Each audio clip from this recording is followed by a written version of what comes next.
Welcome to The Explainer. Today we're deconstructing something we all literally do dozens of times a day without even a second thought: sending an email.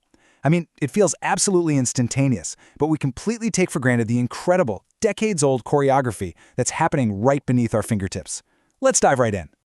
So when you actually draft a message, pop in an email address, and hit send, what exactly is happening behind the scenes? It feels so simple, right?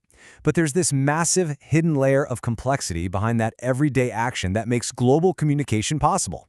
Because the whole experience is virtually instantaneous for us, it's incredibly easy to assume that email works like a direct pipe. Like a straight tube connecting your phone directly to your colleague's laptop. But that illusion couldn't be further from the truth. In reality, the journey of an email is more like a highly orchestrated global relay race. It involves strict protocols, multiple servers, and some pretty rigorous security checkpoints. Part 1. Meet the delivery crew.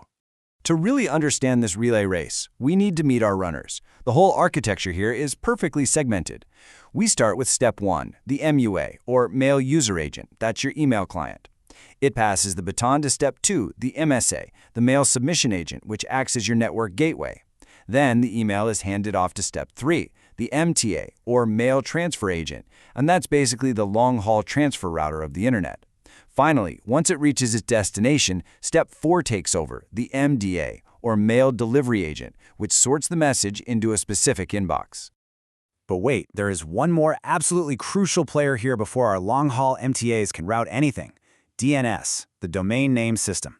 Before they make a single move, servers rely heavily on this Internet address book. It acts as the critical navigation system, translating a human-readable domain into a physical IP address, so servers across the globe can actually find each other in a massive sea of networks. Part 2. Step by step, the journey begins. Okay, let's put this crew to work and follow a sender. Let's call her Alice, and she's emailing her friend, Bob. Alice finishes typing, hits send, and her email client securely connects to her provider's submission server. Now, this usually happens over port 587 or 465, using an OAuth token or a password to authenticate her. Historically, this all happened over port 25, but that's mostly restricted nowadays to stop spam from compromised devices. Anyway, her email is packaged into a MIME format and dropped in an outbound queue. And right here, the server applies some really fascinating routing logic. It actually splits the email address into two distinct pieces: the local part, Bob, and the domain part, recipient.com. By checking out that domain, Alice's server realizes, okay, this isn't my local network. I've got to route this across the wider internet. So how does it actually find Bob's server? Well, Alice's server queries DNS specifically for an MX, or Mail Exchanger record. DNS replies with a prioritized list. The sending server is always going to try the target with the lowest number first, say priority 10. If that primary server happens to be offline, no problem. It seamlessly falls back to the priority 20 server. And once it knows the name of the target server, it does one final DNS check to resolve that name into a physical IP address. Part 3. The secret server handshake. With the target's IP address locked in, our sender's server is ready to reach out across the globe over port 25. And this kicks off a highly structured exchange. What happens next is this fascinating, purely text-based conversation, which is really the core of the Simple Mail Transfer Protocol, or SMTP. It starts with the sender enthusiastically introducing itself. It literally says EHLO, mail.sender.com. It's basically the machine equivalent of saying, "Hello there, I'm the server for sender.com, and here are the extended features I support." It's super archaic but perfectly functional. Bob's server, being the recipient, plays the polite host and shoots back a welcoming acknowledgement, usually starting with a 250 status code. At this point, in modern email systems at least, the two servers will agree to encrypt their communication channel using a command called start_TLS.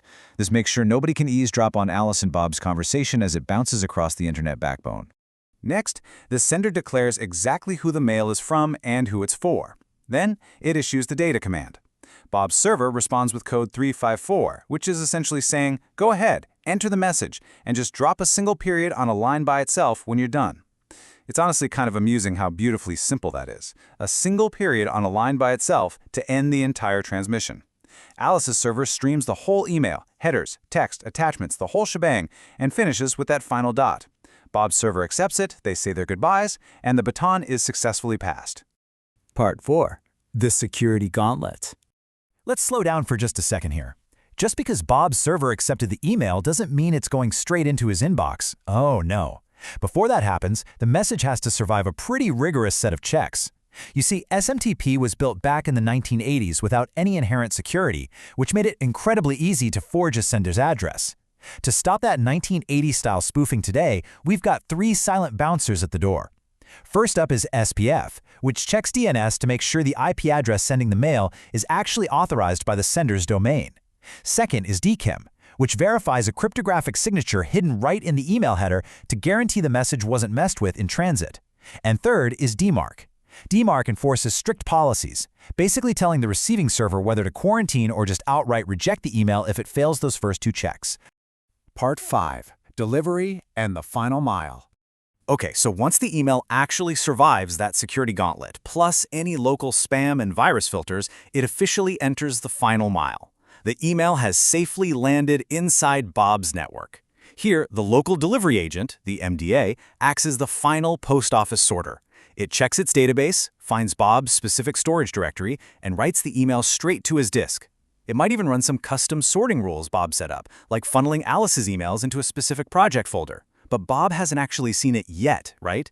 When he finally opens his email client, he retrieves the message using an access protocol. Historically, this was POP3, which downloaded the email to a single device and just deleted it from the server. But today, Bob is almost certainly using IMAP over a secure port 993. And this is a game changer, because IMAP brilliantly synchronizes across multiple devices. So if Bob reads Alice's email on his phone, it instantly shows up as read on his laptop too, because the actual message is staying safely on the server. Part 6. Edge cases, when things go wrong. Now, what we just walked through is the happy path. But the true brilliance of this architecture is its incredible resilience when delivery hits a roadblock. These servers handle failures through very specific error codes. If Bob's server is just temporarily overloaded, or maybe it's deliberately delaying unknown senders, which is a clever spam-fighting tactic called cray listing, it'll issue a 4x error code. Alice's server doesn't just give up, it patiently queues the message and retries, sometimes for days. But if there's a permanent failure, like let's say Bob's email address just flat out doesn't exist, the server throws a 5x error code. In that case, Alice's server instantly generates a non-delivery report, a bounce message, letting her know it just couldn't be delivered. It's honestly staggering when you step back and look at the whole picture. A split-second click on your phone triggers this massive global cascade of DNS lookups, cryptographic checks, and text-based server handshakes that were designed literally decades ago. It really leaves you wondering, what other instant modern miracles that we rely on every single day are secretly built on invisible, aging, yet highly resilient 1980s infrastructure? Thank you for joining me on this explainer, and I hope it completely changes how you view your outbox.